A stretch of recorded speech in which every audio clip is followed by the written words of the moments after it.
Movie की शुरुआत में हमें जनक नाम का एक आदमी दिखाया जाता है जो एक पार्सल लेकर कुरियर वाले के पास जाता है। कुरियर ऑफिस पहुंचने के बाद जनक फॉर्म में ये लिखने लगता है कि वो पार्सल किसके पास भेजना है। जनक ये पार्सल चीन के एक आदमी केसाइन लियोन सियोंग को भेजने वाला था, लेकिन जनक पान खा रहा होता है और गलती से छींक देता है, जिससे उसके मुंह का पान फॉर्म पर लग जाता है। कुरियर वाले को फॉर्म में लिखा नाम समझ नहीं आ रहा था, इसलिए उसने गलती से केसरी लाल सिंह का नाम लिख दिया, जो उत्तर प्रदेश में रहता है, और पार्सल उस पते पर भेज देता है। इसके बाद हम उत्तर प्रदेश में रहने वाले केसरी लाल सिंह को देखते हैं, जो बिजली विभाग में काम करता है। उसकी एक पत्नी भी है जिसका नाम है पुष्पा, जो अपने पति से बहुत प्यार करती है, लेकिन जब उसे गुस्सा आता है तो वो किसी को नहीं छोड़ती। केसरी लाल की कॉलोनी में एक नई पड़ोसन भी रहती है जिसका नाम है कामिनी। केसरी लाल कामिनी को बहुत पसंद करता है और ये बात उसकी पत्नी पुष्पा को भी पता चल जाती है। केसरी लाल हर वक्त कामिनी को देखता रहता है और ये देखकर पुष्पा को बहुत ज्यादा गुस्सा आता है। इधर वो पार्सल कुरियर वाला केसरी लाल को देने के लिए पहुंचता है। कॉलोनी में एक दर्जी वाला भी रहता है जिसे कुरियर वाला केसरी लाल का पता पूछने लगता है। पता चलने के बाद कुरियर वाला केसरी लाल को पार्सल देने पहुंचता है। केसरी लाल को समझ नहीं आ रहा था कि ये पार्सल उसे कौन भेज सकता है, इसलिए वो तुरंत पार्सल ले लेता है क्योंकि उसकी बीवी उसे बहुत ज्यादा नाराज थी। पुष्पा इतनी ज्यादा गुस्से में थी कि वो घर छोड़कर जाने वाली थी। केसरी लाल उसे रोकने की बहुत कोशिश करता है, लेकिन पुष्पा किसी की नहीं सुनती। पुष्पा गुस्से में आकर खाली पैर ही अपने मायके जाने लगती है।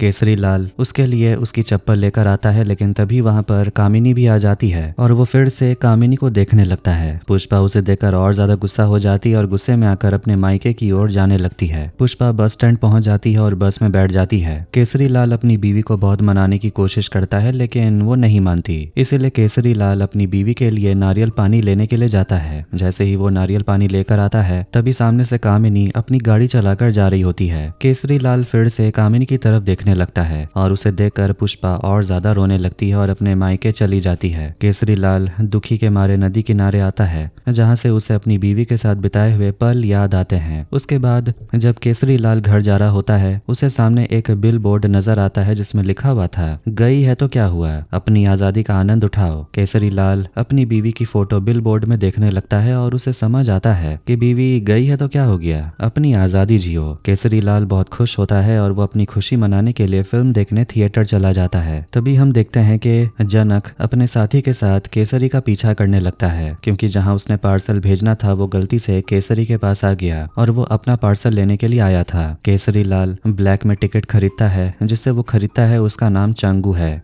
थोड़ी देर में वहां पुलिस वाले भी पहुंच जाते हैं। पुलिस वाले का नाम हसमुख है और उसे पता चला है कि यहाँ पर ब्लैक में टिकट बेचा जाता है और उसी को पकड़ने के लिए वो यहाँ पर आया था। हसमुख चंगू को ढूंढ लेता है और उसे गिरफ्तार करके ले जाया जाता है। केसरी लाल ये देखकर घबरा गया था और वो तुरंत फिल्म देखने अंदर चला जाता है। वो इतना ज्यादा खुश था कि वो बहुत सारा खाने पीने का सामान भी खरीद लेता है। फिल्म देखने के बाद वो घर जाने से पहले 2 बोतल दारू भी खरीद लेता है और घर जाकर बहुत मौज मस्ती करने लगता है। बीवी के जाने के बाद वो बहुत खुश था। केसरी लाल अपनी बिल्डिंग का लिफ्ट आउट ऑफ सर्विस करवा देता है ताकि कामिनी हर वक्त सीढ़ियों से अपने घर की ओर जा सके। केसरी लाल कामिनी को बहुत ज्यादा पसंद करता था, इसीलिए वो हर बार उसे देखना चाहता था, लेकिन ये सब केसरी का सपना था। जब भी वो कामिनी को देखता तभी उसके सामने उसकी कामवाली बाई आ जाती थी। इसके बाद जब केसरी लाल घर वापस आता है, वो दारू पीने लगता है और अपनी बीवी को याद करता है। तभी वो अपने मोबाइल से पुष्पा को मैसेज करता है और उसमें लिखता है कि वो उसे किस करना चाहता है, लेकिन वो गलती से मैसेज में लिख देता है कि वो किस कर रहा है। ये देखकर केसरी लाल टेंशन में आ जाता है। इधर मैसेज मिलने के बाद पुष्पा और भी गुस्सा होती है और वो समझ जाती है कि केसरी लाल कामिनी को किस कर रहा होगा। वो इतना ज्यादा गुस्सा हो जाती है कि वो सारा सामान तोड़ने लगती है। केसरी लाल को कुछ समझ नहीं आ रहा कि वो क्या करेगा, इसीलिए वो अपना मन बहलाने के लिए टीवी चालू कर देता है, जिसमें एक प्रोग्राम आ रहा होता है जिसमें एक लड़की के चारों तरफ चाकू फेंका जा रहा था। केसरी लाल कामिनी को याद करता है और वो सोचने लगता है कि वो कामिनी के आसपास चाकू फेंक रहा है। वो निशाना लगाने की प्रैक्टिस करने लगता है, लेकिन गलती से चाकू एक स्टैचू में जाकर लगती है, जिससे स्टैचू का सिर कट कर गिर जाता है और स्टैचू उसकी बीवी पुष्पा निकलती है। केसरी लाल उस स्टैचू को स्टोर रूम में रख देता है। फिर वो निशाना लगाने की प्रैक्टिस करने लगता है। तभी वो देखता है कि चाकू में खून के दाग लगे हुए हैं। केसरी लाल हैरान हो जाता है और वो देखता है कि इस सोफे के पीछे एक लड़की की लाश पड़ी हुई है और वो लड़की कोई और नहीं बल्कि पुष्पा थी।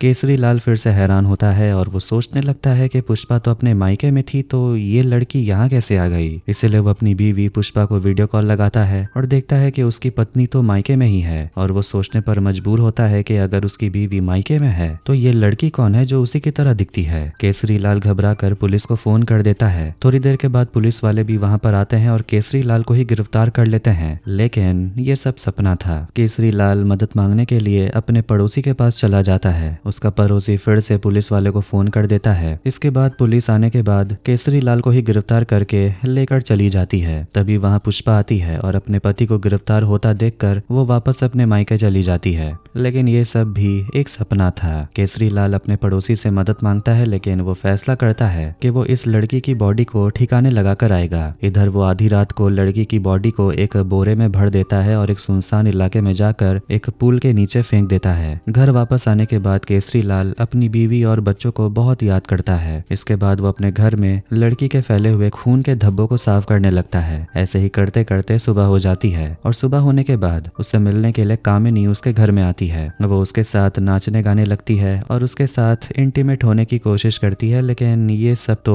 केसरी लाल का सपना था। तभी कामिनी इंस्पेक्टर हसमुख को लेकर केसरी लाल के घर पहुंचती है, क्योंकि इंस्पेक्टर हसमुख को पता चला है कि केसरी लाल के घर में किसी लड़की की डेड बॉडी मिली है। हसमुख पूरे घर की छानबीन करने लगता है, लेकिन वहां उसे कोई बॉडी नहीं मिलती। तभी एक हवलदार एक चोर को पकड़कर लाता है जिसका नाम गुंगरा है। वो बताता है कि उसने यहाँ एक लड़की को मारकर सोफे के पीछे रखा था, लेकिन यहाँ पर कोई बॉडी नहीं है। हसमुख केसरी लाल के साथ पूछताछ करने की कोशिश करता है, पर तभी वहां पुष्पा आ जाती है और पुलिस वाले को देखकर वो शक करने लगती है कि केसरी लाल शायद कामिनी के साथ मिलकर यहाँ पर रंगरलिया मना रहा था और इसीलिए पुलिस वाले उसके पति को यहाँ पकड़ने के लिए आए हैं। पुष्पा रोते हुए वापस अपने मायके की ओर जाने लगती है। हवलदार गुंगरा को पुलिस स्टेशन लेकर चले जाते हैं और इंस्पेक्टर हसमुख भी वापस वहां से चले जाते हैं, लेकिन हसमुख को केसरी लाल के घर में एक कपड़े का टुकड़ा मिलता है जिस पर खून का धब्बा लगा हुआ था। इसके बाद केसरी लाल लड़की के बॉडी देखने के लिए वापस उसी पुल के पास चले जाते हैं जहां पर उसने बॉडी को फेंका था, लेकिन वहां जाकर वो देखता है कि लड़की की बॉडी वहां पर थी ही नहीं। वो बहुत ज्यादा घबरा गया था और वापस वहां से चला जाता है। इसके बाद हमें फ्लैशबैक में उस दिन पहले का समय दिखाया जाता है जहां हम वही लड़की को देखते हैं जिसकी लाश केसरी लाल के घर में मिली थी। उस लड़की का नाम रावन्या है, जो गुंगरा के साथ मिलकर वही पार्सल लेने के लिए आई थी जो कि एक एसाइन लियोन सियोंग को भेजा गया था, लेकिन उसे वहां पर पता चलता है कि वह पार्सल गलती से केसरी लाल के घर पर भेज दिया गया। ये जानकर रावन्या बहुत ज्यादा गुस्से में आती है और अपना पार्सल लेने के लिए केसरी लाल के घर जाने का फैसला करती है। रावन्या गुंगरा के साथ मिलकर केसरी लाल के घर चली जाती है, पर वहां पर बिल्डिंग का धोबी उन दोनों को देखकर हैरान होता है। वो सीन वही था जब पहली बार पुष्पा घर छोड़कर जा रही थी। तभी रावन्या भी केसरी लाल के घर तक पहुंच जाती है, लेकिन वो देखती है कि घर पे ताला लगा हुआ था। वो कैसे भी करके घर के अंदर जाना चाहती थी, इसीलिए वो पीछे के रास्ते से बिल्डिंग के ऊपर चढ़कर केसरी लाल के घर पर पहुंच जाती है। दोनों मिलकर घर के चारों ओर पार्सल को ढूंढने की कोशिश करते हैं। रावन्या बाथरूम जाने के लिए अंदर चली जाती है, लेकिन तभी वो देखती है कि उसके फोन में मैसेज आता है और उसमें गुंगरा मैसेज करके पूछता है अभी तक पार्सल नहीं मिला। तभी अचानक गुंगरा पीछे से रावन्या के सिर पर हमला कर देता है, जिससे वो मर जाती है। गुंगरा रावन्या की लाश को सोफे के पीछे छुपा देता है और पार्सल ढूंढ कर वहां से चला जाता है और जनक को मैसेज करके बता देता है कि उसे पार्सल मिल गया। फिर हमें वही सब सीन फिर से दिखाया जाता है जब केसरी लाल अपने घर में निशाना लगाने की प्रैक्टिस कर रहा था। तभी रावन्या सच में होश में आती है और वो देखती है कि अभी भी केसरी लाल घर में है। रावन्या केसरी लाल से छुपने की कोशिश करती है और वो किसी तरह घर से बाहर जाने की कोशिश करती है, लेकिन उसके घर के बाहर कामिनी खड़ी थी। कामिनी को लग रहा था कि वो पुष्पा है। लावण्या वापस घर के अंदर आती है और केसरी लाल से छुपने के लिए वापस सोफे के पीछे लेट जाती है। केसरी लाल जब सोफे के पीछे आता है और देखता है कि उसकी बीवी पुष्पा की लाश रखी हुई है, ये देखकर वो घबरा जाता है और ये सारा वही सब सीन दिखाया गया था। केसरी लाल उसकी बॉडी को बाहर ले जाने की कोशिश करता है, लेकिन रावन्या होश में आ गई थी और वो वापस मरने की एक्टिंग करने लगती है। केसरी लाल उसकी बॉडी को स्टोर रूम में छोड़ देता है। रावन्या अपने आप को संभालती और कमरे के बाहर निकलती है। वो बाथरूम में जाकर छिप जाती है, लेकिन वो गलती से पानी का नल खोल देती है, जिसकी आवाज सुनकर केसरी लाल को लगता है कि उसके घर में कोई भूत प्रेत आ गया है। भूत को भगाने के लिए वो भगवान का नाम लेने लगता है और रावन्या केसरी लाल से छुपकर अपना पार्सल भी ढूंढ लेती है। रावन्या वापस स्टोर रूम में जाकर लेट जाती है। केसरी लाल स्टोर रूम में आकर उसकी बॉडी को बोरे में भर लेता है और वही पुल के पीछे जाकर फेंक देता है। लेकिन ये सब बिल्डिंग का धोबी देख लेता है और अगले दिन धोबी पुल के पास जाता है और बोरा खोलता है और देखता है कि लड़की जिंदा है। ये देखकर तो वो बेहोश हो जाता है। इसके बाद हमें प्रेजेंट समय दिखाया जाता है। रावन्या जान गई थी कि वो पार्सल उसी के घर में है और किसी तरह उसे वो पार्सल उसके घर से लेना होगा। फिर अगले दिन हम देखते हैं कि केसरी लाल अपने काम से लौटकर वापस अपने घर आता है और घबरा कर फिर से सोफे के पीछे देखने के लिए जाता है। लेकिन वो देखता है कि उसके सोफे के पीछे चंगू की लाश पड़ी हुई है। ये देखकर बहुत ज्यादा वो टेंशन में आ गया था। इधर इंस्पेक्टर हसमुख गुंगरा को छोड़ देता है और उसे कुछ पैसे भी देता है। गुंगरा खुशी के मारे पैसे लेकर वहां से चला जाता है। फिर हमें कुछ घंटे पहले का सीन दिखाया जाता है जब हसमुख चंगू को ब्लैक में टिकट बेचने के जुर्म में गिरफ्तार करके ले जाता है। चंगू उससे माफी मांगने की कोशिश करता है लेकिन हसमुख उसकी कोई भी बात नहीं सुनता। तभी उसकी गर्लफ्रेंड का मैसेज आता है और उसे मिलने के लिए बुलाती है। चंगू अपनी रस्सी से हसमुख का पैर बांध देता है जिसके कारण वो नीचे गिर जाता है और उसके मुंह में चोट लग जाती है, जिसके चलते वो अपनी गर्लफ्रेंड से मिलने के लिए नहीं जा पाता। सभी पुलिस वाले और हवलदार हसमुख के ऊपर हंसने लगते हैं। गुस्से में आकर हसमुख चंगू को जेल के अंदर बंद कर देता है और उसे डंडे से मारने लगता है। वो उसे इतना मारता है कि आखिरकार चंगू मर जाता है। हसमुख बहुत ज्यादा घबरा गया था क्योंकि वो उसे मारना नहीं चाहता था। अब उसे डर लगता है कि कहीं उसकी नौकरी न चली जाए, इसलिए वो अपने आप को बचाने के लिए उसकी मौत का इल्जाम उसी के ऊपर लगाना चाहता था। हसमुख एक आदमी की लुंगी चुरा लेता है और चंगू के गले में बांध देता है और उसे पंखे से लटका देता है, लेकिन पंखा भी टूट जाता है। उसे कुछ समझ नहीं आ रहा था कि वो क्या करेगा। उसे लग रहा था कि उसकी नौकरी चली जाएगी। तभी जेल के अंदर एक बंकर लगा हुआ था जिसके अंदर चंगू की लाश को बंद कर दिया जाता है। इधर जनक गुंगरा को मैसेज करता है और उसे पूछता है कि उसे पार्सल मिला कि नहीं। गुंगरा बता देता है कि उसे पार्सल मिल गया। जनक के दांत का ऑपरेशन हो रहा था और वो अपने दांत से बहुत ज्यादा परेशान था। तभी वहां पर गुंगरा भी पार्सल लेकर पहुंच जाता है। जब वो पार्सल खोलता है तो उसमें सैनिटरी पैड निकलता है जिसे देखकर वो बहुत ज्यादा गुस्सा हो जाता है क्योंकि उसने जो पार्सल में भेजा था वो उसमें था ही नहीं। यानी कि केसरी लाल के घर में जो दूसरा पार्सल था उसी में असली चीज रखी हुई थी जो रावन्या ने ढूंढा था। जनक गुंगरा को पकड़कर वापस जेल में लेकर आता है और वो देखता है कि वहां पर चंगू की लाश पड़ी हुई थी। गुंगरा हसमुख को बताता है कि उसने चंगू को नहीं मारा बल्कि उसे रावन्या ने मारा है, जिससे शायद केसरी लाल ने मारा है। हसमुख के दिमाग में एक प्लान आती है और वो फैसला करता है कि चंगू की हत्या का इल्जाम वो केसरी लाल के ऊपर लगा देगा। इसके बाद वो गुंगरा के साथ मिलकर चंगू की लाश लेकर केसरी लाल के घर पहुंचता है और वहां जाकर चंगू की लाश रख देता है। इधर पुलिस स्टेशन में चंगू की पत्नी उसके लापता होने की शिकायत लिखवाने के लिए आती है। उसकी फोटो हसमुख नोटिस बोर्ड में जाकर लगवा देता है। इधर केसरी लाल चंगू की लाश देखकर बहुत ज्यादा घबराया हुआ था। वो फैसला करता है कि वो आखिरी बार अपनी बीवी से माफी मांगे, इसलिए वो माफी मांगने के लिए अपनी बीवी को ईमेल करता है, लेकिन ईमेल भेजने से पहले ही बिजली चली जाती है। इधर पुष्पा वापस अपने पति के घर जाने का फैसला करती है क्योंकि उसे अपने पति की बहुत याद आ रही थी। इधर केसरी लाल देखता है कि उसकी बिल्डिंग के बाहर पुलिस वाले आ गए हैं। कामिनी भी देखती है कि बिल्डिंग के बाहर पुलिस वाले आ गए थे। यहाँ हमें पता चलता है कि कामिनी नकली नोटों का धंधा कर रही थी, इसीलिए वो सारे नोटों को बैग में भर देती है और वहां से भागने की तैयारी करती है। इधर जनक और उसका आदमी कामिनी को देख लेते हैं कि उसके पास बहुत सारा पैसा है। केसरी लाल चंगू की बॉडी एक बैग में भर देता है और उसे बाहर ले जाने की कोशिश करता है।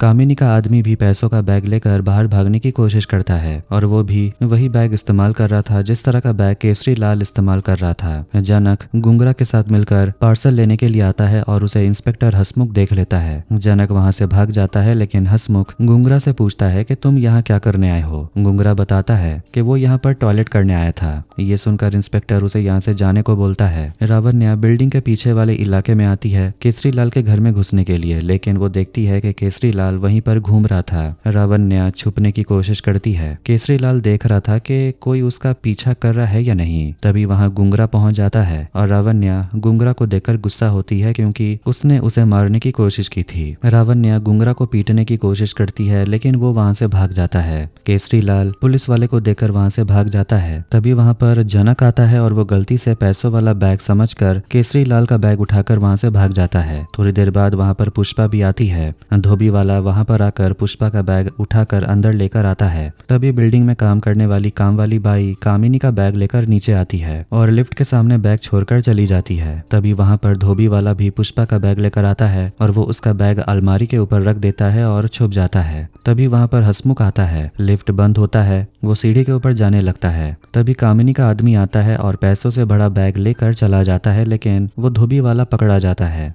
धोबी वाला अंधे होने का नाटक करता है, लेकिन थोड़ी देर के बाद वहां पर जनक बैग लेकर पहुंचता है और उसका पीछा हसमुख करने लगता है। गुंगरा अपनी जान बचाकर भागने की कोशिश करता है, पर हसमुख उसे पकड़ लेता है। तभी वहां जनक बैग लेकर पहुंचता है और गुंगरा को अपने साथ चलने के लिए बोलता है, लेकिन तभी वहां पर काम वाली बाई आती है और जनक का बैग लेकर भागने लगती है, क्योंकि उसे लग रहा था कि उसमें पैसा भरा हुआ है। इधर केसरी लाल बैग लेने के लिए वापस आता है और देखता है कि उसका बैग अलमारी के ऊपर रखा हुआ है, लेकिन असल में वो बैग पुष्पा का था। केसरी लाल अपना बैग समझकर उसे ले जाने की कोशिश करता है, क्योंकि उसे लग रहा था कि उसने अपने बैग में चंगू की लाश रखी हुई है। केसरी लाल को लग रहा था कि कोई उसका पीछा कर रहा है, इसलिए वो एक कमरे में जाकर छुप जाता है, लेकिन वहीं पर रावन्या पहले से ही मौजूद थी और केसरी लाल को देखकर वो मरने का नाटक करती है। केसरी लाल लड़की को देखकर हैरान होता है। तभी वहां कामिनी का आदमी आता है और केसरी लाल के बैग को लेकर चला जाता है। केसरी लाल देखता है उसका बैग गायब है। वो उस लड़की की डेड बॉडी को लेकर वापस बिल्डिंग की ओर आने लगता है, लेकिन जैसे ही केसरी लाल लिफ्ट चालू करने की कोशिश करता है, रावन्या वहां से भाग जाती है और केसरी लाल हैरान होता है। इधर काम वाली बाई बैग लेकर बिल्डिंग के अंदर आती है और उसका पीछा करते करते इंस्पेक्टर भी वहां पहुंच जाता है, लेकिन चुपके से केसरी लाल वहां पर आता है और बैग लेकर चला जाता है।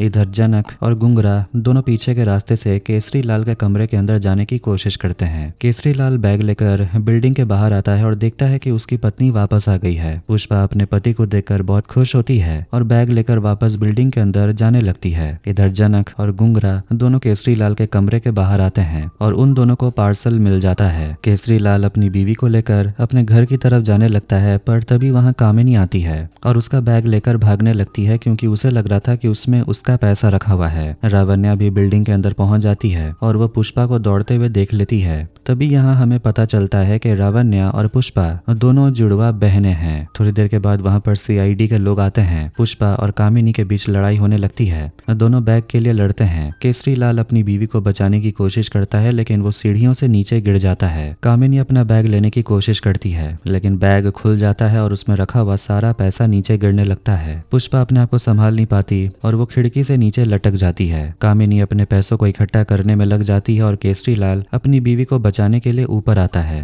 पर वो गलती से कामिनी को धक्का दे देता है, जिस कारण कामिनी भी खिड़की से नीचे लटक जाती है। केसरी लाल उन दोनों को बचाने की कोशिश करता है, लेकिन वो भी इन दोनों के साथ नीचे लटक जाता है। कामिनी किसी तरह अपने आप को बचाकर खिड़की के ऊपर आ जाती है और पैसों से भरा बैग भरने लगती है। केसरी लाल भी किसी तरह अपने आप को बचाकर खिड़की के अंदर आ जाता है, लेकिन कामिनी केसरी लाल के ऊपर हमला कर देती है। तभी वहां रावन्या पहुंचती है और कामिनी के ऊपर हमला करती है। रावन्या अपनी बहन पुष्पा को बचा लेती है और वहां से चली जाती है। पुष्पा अपनी बहन को देखकर काफी इमोशनल होती है। थोड़ी देर बाद वहां पर पुलिस वाले पहुंच जाते हैं और कामिनी को गिरफ्तार कर लेते हैं। गुंगरा और बाकी लोगों को भी गिरफ्तार कर लिया जाता है और पार्सल को भी हिरासत में लिया जाता है। और यहाँ हमें पता चलता है कि पार्सल के अंदर ड्रग्स रखा हुआ था। सभी लोगों को गिरफ्तार कर लिया जाता है और जेल भेज दिया जाता है, लेकिन इंस्पेक्टर को समझ नहीं आ रहा था कि आखिर चंगू की लाश कहाँ है। पता चलता है कि चंगू की लाश एक बैग में भरी हुई है जो इंस्पेक्टर की गाड़ी में रखी हुई है। ये देखकर इंस्पेक्टर और ज्यादा टेंशन में आ गया था, क्योंकि चंगू को उसी ने मारा था। केसरी लाल अपनी बीवी और बच्चों के साथ वापस अपने घर आता है और हंसी खुशी रहने लगता है। और इसी के साथ ये फिल्म यहीं पर एंड होती है। तो कैसा लगा आपको वीडियो, कमेंट करके जरूर बताएं। वीडियो पसंद आया तो वीडियो को लाइक कर दें, चैनल को भी सब्सक्राइब कर दें। मिलते हैं नेक्स्ट वीडियो में। Take care.